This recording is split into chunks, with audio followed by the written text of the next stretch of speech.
Neil, do you think it's realistic for the United States to have a balanced budget? If so, can you explain how that would be accomplished? So the basic question is a balanced budget a feasible or a realistic objective? And I support a balanced budget. If you think about what we do in our homes, every month and every year you earn income and you spend a portion of your money, and if you spend more than you earn, eventually that catches up with you and you're unable to pay off your obligations. You're unable to borrow anymore. If you earn more than you spend, then you actually accumulate wealth and you create savings. With our federal government today, what we're doing is we're in a long-term cycle of spending more than we earn, right? We spend more money than we take in tax revenues. And we're getting to the point where we can't continue to borrow money like we have in the past.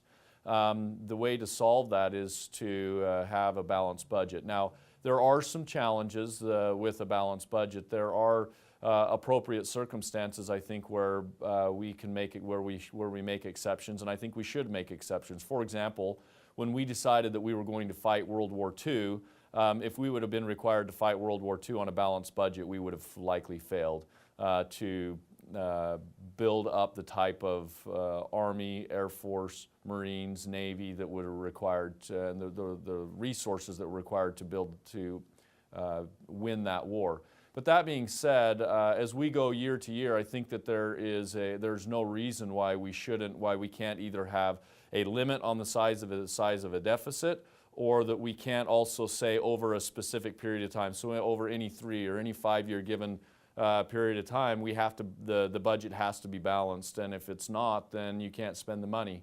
And so I think that there are always valid exceptions that we can determine on a case-by-case basis and consider.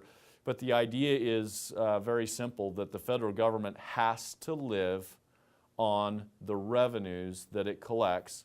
And some argue we should raise the revenues, we should raise taxes so that we can balance the budget. I think that's the wrong way to go about this. This is a spending problem, and we should balance the budget through managing spending in this case.